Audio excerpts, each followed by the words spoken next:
भीगे हुए परों से प्रवास करके दे, अंजाम उसके हाथ है आगाज़ करके दे। दोस्तों, आज हम आपकी मुलाकात कराने जा रहे हैं वीना अरोड़ा जी से, जिन्होंने इसी साल बेंगलोर में जो पैरालंपिक्स गेम हुई थी 12 से 14 मार्च के बीच, उसमें डिस्कस थ्रो में सिल्वर मेडल और शॉटपुट में गोल्ड मेडल हासिल किया। और इसी साल सबसे खुशी की बात यह है कि वो हमारे देश की तरक्की में और 4 चांद लगाने और उसकी एक इमेज को और ज़्यादा प्रफुल्लित करने के लिए IWS के लिए इस साल सेलेक्ट की गई है। तो आज की जो हमारी मुलाकात है, ये बड़ी खूबसूरत मुलाकात है। तो वीना जी, वेलकम करते हैं हम आपका। मेरा पहला सवाल आपसे है कि आप प्लीज़ हमारी ऑडियंस को पहले ये बताएं कि पैरा ओलंपिक्स क्या चीज़ है। पैरा ओलंपिक्स गेम्स है जो कि जैसे नॉर्मल जनरल लोगों के लिए होती है ओलंपिक्स वगैरह। पैरा ओलंपिक कमेटी जो है वो हैंडीकैप लोगों के लिए, हैंडीकैप लोगों के लिए गेम्स है। अच्छा, ये नेशनल लेवल पर ही होती है? ये नेशनल इंटरनेशनल लेवल पे होती है, जिसमें कि सारी कंट्रीज़ के लोग पार्टिसिपेट करते हैं। जी, और जिसमें आप इस साल जो आप सेलेक्ट हुई हैं वो IWS, इसके बारे में ज़रा बताएंगे। जी, IWS की नीदरलैंड्स में 14 से 22 सितंबर को होने जा रही है। उसमें हमारे पंजाब से टोटल 5 प्लेयर सेलेक्ट हुए और पंजाब की मैं पहली फीमेल हूँ जो इसमें सेलेक्ट हुई है और एथलेटिक्स में भी है। आशा करती हूँ कि हम सब लोग जा रहे हैं तो अपने देश के लिए कुछ ना कुछ करेंगे। बिल्कुल, तो हमें भी पूरी उम्मीद है कि आपने जैसे पैरा ओलंपिक में आपने बहुत बड़ा मकाम हासिल किया, आप IWS में भी हमारे देश को रोशन करेंगे। वीना जी, मैं आपसे एक सवाल पूछना चाहता हूँ कि आपको इस जो एक लंबा सफ़र रहा, जाहिर है कि आपके जो एक कुदरती एक चीज़ है, तो उससे आप यहाँ तक आने में आपको किन किन मुश्किलात का सामना करना?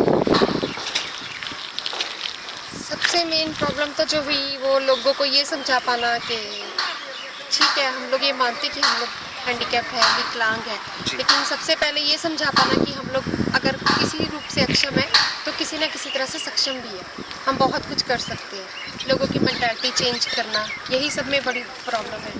और सबसे मेन प्रॉब्लम जो हुई वो जो कि हमने इंटरनेशनल लेवल पे जाना है, उसमें गवर्नमेंट हमको फंडिंग नहीं कर रही, तो हमको फाइनेंस की सबसे ज़्यादा प्रॉब्लम है इसका। प्लस सबसे बड़ी जो मुश्किल का सामना करना पड़ता है वो बेसिकली फाइनेंस है। जी, फाइनेंस है, क्योंकि हम लोगों के पास कोई जॉब नहीं है, कोई बिजनेस नहीं है, तो अपना तो पे हम लोग पूरा साल प्रैक्टिस करते रहते हैं और इवेंट की वेट करते रहते हैं, और इवेंट आने पे अगर गवर्नमेंट फंडिंग नहीं देती तो वही सबसे ज़्यादा प्रॉब्लम है। तो जब गवर्नमेंट ने जैसे जब आपको लोगों को लिख के देती है कि मतलब नहीं कर सकते, तो आप किसको अप्रोच किया आपने क्या कोई एफर्ट की, किसी से मिली आप, उन्होंने क्या जवाब दिया आपको? 2 महीने से ही पता था कि ये सिलेक्शन हुआ है और हमने जाना है, और मेरे एफर्ट्स तो 2 महीने से ही स्टार्ट थे। सबसे पहले मैंने अमृतसर के DC रजत अग्रवाल जी को एक एप्लीकेशन लिख के दी कि सर मुझे ऐसे अपनी कंट्री को रिप्रेजेंट करने के लिए जाना है, उसकी तरफ से मुझे CM फंड से फंडिंग करवाई जाए जी। जो कि शायद वो ऑफिस में ही पड़ी रही, लेकिन अभी जैसे जैसे समय पास आया तो हमको भी अपने एक्शन पेश करने पड़े। मैंने काफ़ी MLA अनिल जोशी जी से, MLA डॉक्टर राजकुमार जी से, डॉक्टर नवजोत कौर सिद्धू और MLA पवन कुमार टीनू जो कि जलंधर में है, इन सब से कांटेक्ट किया था कि गवर्नमेंट से हमें किसी तरह फंडिंग करवा के दी जाए। लेकिन सबसे वही कि गवर्नमेंट के पास ऐसे कोई फंड्स नहीं है कि हम आपको ऐसा फंडिंग करा सकें, या इस सब में बहुत समय लगता है। ये सब करते हुए हमको काफ़ी ज़्यादा दिक्कत का सामना करना पड़ा और कहीं से कोई भी हेल्प नहीं मिली। तो वीना जी, अभी जैसे आपको अब अगले ही कुछ महीनों में नीदरलैंड के लिए आपको निकलना है, जो वहाँ पे कंपटीशन है, तो यहाँ तक पहुँचने के लिए जब गवर्नमेंट ने आपको फंडिंग नहीं की, तो कहाँ से आपने सारे जो फंड्स थे वो एलोकेट किए, या किस तरीके से उनको इकट्ठा किया, कहाँ से ये सारी मदद मिल पाई आपको? हमारी ये बात गरज NGO तक पहुँची थी, जो कि पटियाला में है जी। और उन्होंने ही हमसे कांटेक्ट किया था, खुद ही उन्होंने कांटेक्ट किया और उन्होंने ये बीड़ा उठाया कि वो हम सबको, जो कि हमारे 3 प्लेयर, मेरे 2 साथी और परमिंदर सिंह जी और गुरचरण सिंह जी, हम 3 लोग जो सेलेक्ट हुए जाने के लिए, कि हम तीनों को भेजेंगे और सारे फंड्स वही इकट्ठे करके दे रहे हैं और वही हम सबको बाहर भेज रहे हैं, नहीं तो हम लोग इसमें पार्टिसिपेट ही नहीं कर पाते। अच्छा, तो गरज के लिए आप कोई स्पेशल मैसेज अगर कुछ देना चाहें? मेरे पास वर्ड्स ही नहीं है, मैं उनको थैंक यू भी कैसे कह सकती हूँ।